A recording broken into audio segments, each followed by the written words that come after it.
രാംലല്ലയെ ദർശിച്ച് അനുഗ്രഹം തേടി പ്രധാനമന്ത്രി നരേന്ദ്രമോദി. സുഗ്രീവക്കോട്ട മുതൽ ലതാ ചൗക്ക് വരെയുള്ള റോഡ് ഷോയിലും അദ്ദേഹം പങ്കെടുത്തു. ഇന്ന് നടന്ന സന്ദർശനത്തിന്റെ വിവരങ്ങളുമായി ഇപ്പോൾ ഗൗതം അനന്തനാരായണൻ നമ്മളോടൊപ്പം ചേരുന്നുണ്ട്. ഗൗതം, ഇന്നത്തെ സന്ദർശനത്തിന്റെ ഒരു ചുരുക്കരൂപം എങ്ങനെയായിരുന്നു തുടക്കം മുതൽ അതിന്റെ അവസാന ഘട്ടം വരെ? ഐസൻ, കഴിഞ്ഞ രാമക്ഷേത്രത്തിന്റെ പ്രാണപ്രതിഷ്ഠയ്ക്കായി നമുക്കറിയാം പ്രധാനമന്ത്രി നരേന്ദ്രമോദി അയോധ്യയിലെത്തുകയും അദ്ദേഹം പ്രാണപ്രതിഷ്ഠാ ചടങ്ങിന്റെ മുഖ്യ യജമാന സ്ഥാനം അലങ്കരിക്കുകയും ചെയ്ത വ്യക്തിത്വമാണ്. അതിന് ശേഷം ഇന്ന് അദ്ദേഹം ലോക്സഭാ തെരഞ്ഞെടുപ്പിന്റെ പ്രചരണാർത്ഥമാണ് ഇന്നിപ്പോൾ അയോധ്യയിലേക്ക് എത്തിയത്. അദ്ദേഹവും ഉത്തർപ്രദേശ് മുഖ്യമന്ത്രി യോഗി ആദിത്യനാഥും അതുപോലെ തന്നെ അയോധ്യ അടങ്ങുന്ന ഫൈസാബാദ് ലോക്സഭാ സീറ്റിലെ BJP സ്ഥാനാർത്ഥി ലല്ലു സിംഗും ചേർന്നാണ് ഇന്നിപ്പോൾ റോഡ് ഷോ നടത്തിയത്. റോഡ് ഷോ ഇപ്പോൾ അവസാനിച്ചിരിക്കുന്നു.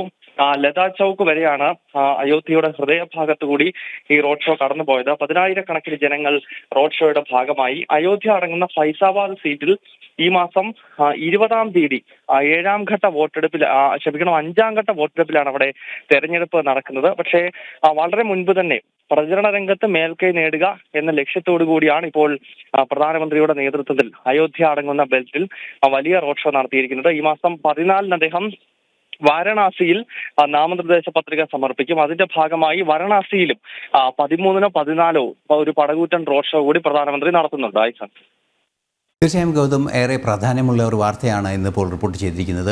വളരെ ചുരുക്കത്തിൽ ഒരു വിവരം കൂടി ലഭിച്ചാൽ കൊള്ളാമെന്നുണ്ട്. ഇതിൻ്റെ രാഷ്ട്രീയ പ്രാധാന്യം എന്താണ്? ഇപ്പോൾ ഇന്ന് നടന്നിരിക്കുന്നത് ഒരു BJPയുടെ ഒരു പ്രചരണ പരിപാടിയുടെ ഭാഗം എന്ന് തന്നെ നമുക്ക് മനസ്സിലാക്കാവുന്ന ഒരു രീതിയുണ്ട്. അതുകൊണ്ട് അതിൻ്റെ രാഷ്ട്രീയ പ്രാധാന്യം കൂടി ചുരുങ്ങിയ വാക്കുകളിലൊന്ന് വിശദീകരിച്ചാൽ ഏറെ പ്രയോജനകരമായിരിക്കും. ഐസൻ, തീർച്ചയായിട്ടും രാഷ്ട്രീയ പ്രാധാന്യം കൂടിയുള്ള ഒരു റോഡ് ഷോ ആണ് ഇന്നിപ്പോൾ നടക്കുന്നത്. കാരണം BJP രൂപീകൃതമായ കാലം മുതൽ തന്നെ അയോധ്യയിലെ രാമക്ഷേത്രം ഒരു പ്രധാനപ്പെട്ട തെരഞ്ഞെടുപ്പ് വിഷയമായി BJP ചൂണ്ടിക്കാണിക്കാറുണ്ട്.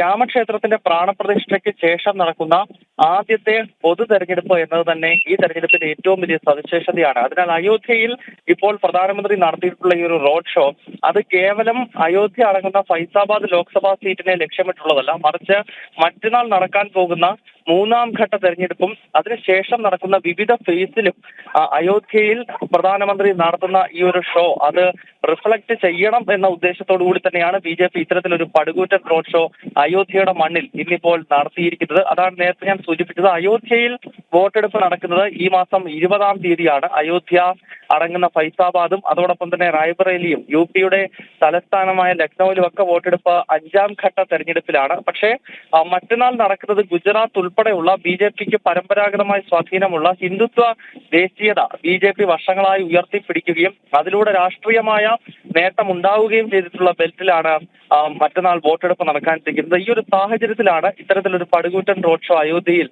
പ്രധാനമന്ത്രിയുടെ നേതൃത്വത്തിൽ ഇപ്പോൾ നടന്നിരിക്കുന്നത്. തീർച്ചയായും ഗൗതം, നന്ദി ഈ വിവരങ്ങളിൽ പങ്കുവച്ചതിനെ.